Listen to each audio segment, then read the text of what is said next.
যদি অখিল গগৈয়ে মিষ্টেক নকৰিলেহেঁতেন তেতিয়াহ'লে আজি চেয়াৰমান আলীও তেওঁৰ দলৰ বিধায়ক হ'লহেঁতেন।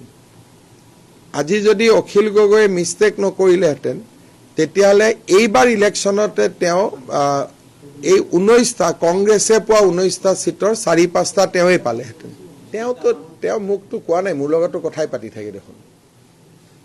তেওঁ আপোনালোকক কোৱা কথা বেলেগ, মোৰ লগত কোৱা কথা বেলেগ। বৰ্তমান তেওঁ নিজৰ নিৰাপত্তাত ব্যস্ত আছে। এতিয়াতো তেওঁ পুলিচক ফোন কৰি আছে এস্কৰ্ট গাড়ীখন থাকিব লাগে বুলি। বৰ্তমান তেওঁ সেইটো চিন্তাত আছে। অখিল গগৈ বৰ বেলেগ ধৰণৰ মানুহ। মোৰ আগত তেওঁ বেলেগ কথা পাতে, আপোনালোকৰ আগত বেলেগ কথা পাতে, কংগ্ৰেছৰ ওচৰত বেলেগ কথা পাতে। তেওঁৰ কথাবিলাক একে নহয়, তেওঁ বেলেগ বেলেগ কথা পাতি থাকে।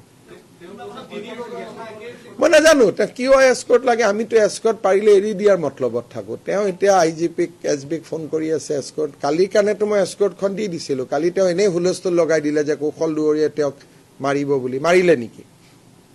তেওঁ হেডলাইনত থাকিবৰ কাৰণে কিবা কিবি কথা কৈ থাকে। যোৱাকালি তেওঁ কি পৰিৱেশ কৰি দিছিলে যে তেওঁক মাৰিবই। 3খন চিঠি লিখিলো মই, এইবোৰ কৰি থকা নাছিল জানো? সৰু ল'ৰাৰ দৰে কিবা এটা কুটকুটাই থাকে। আৰু যেতিয়া একো কাম নাথাকে তেতিয়া তেওঁৰ একদম সন্মানীয় বৃদ্ধা মাতৃগৰাকীক কষ্ট দিয়া আৰম্ভ কৰে। যেতিয়া বেলেগ একো নাথাকে তেতিয়া আমাৰো একে বয়সৰ মা আছে, ইয়াত লৈ আহিব তাত লৈ আহিব, কষ্ট দি থাকে। মোৰ দেখিলে বেয়া লাগে। লাষ্টত যেতিয়া কেইদিনমান একো কাম নাথাকে তেওঁ সেইটো কামত লাগি যায়। মইতো আজিলৈকে তেওঁক এছেম্বলিত কথা কোৱা শুনা নাই। আমি ৰাতিপুৱা তেওঁক পীযুষে ফোন কৰি দিয়ে যে দাদা আজি কষ্টত আছো, অলপ অখিলদা জমাই থাকিব। তেওঁ জমাই থাকে।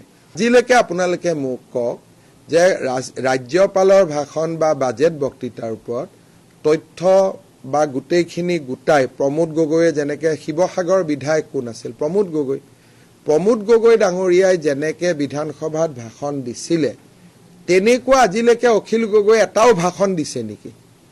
ফট কৰি উঠিব, আকৌ হাঁহি দিব, আকৌ ওলাই যাব, আকৌ বহি দিব। তেওঁতো এইবিলাক কৰি থাকে। তেওঁক চাই ভাল লাগে। সেইকাৰণে ময়ো তেওঁৰ সমষ্টিত কেম্পেইন কৰিব যোৱা নাইতো তেওঁৰ এগেইনষ্টত।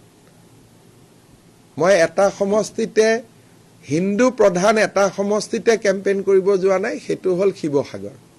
কাৰণ বিধানসভাত তেওঁক প্ৰয়োজন আছে, নহ'লে ৰাস্তাত হুলস্থুল কৰি থাকিলেহেঁতেন 5 বছৰ।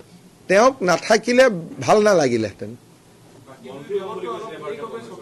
হা, চতুৰ নহয়, ভাল লাগে। তেওঁ ফেচবুক চাব গোটেইখিনি। তেওঁক ভাল লাগে মুঠতে চাই পেলাই। তেওঁ এই 5 বছৰ যদি এছেম্বলিত নাথাকিলেহেঁতেন এই অমুকত আন্দোলন তমুকত আন্দোলন এইবিলাক কৰি ঘূৰি ফুৰিলেহেঁতেন।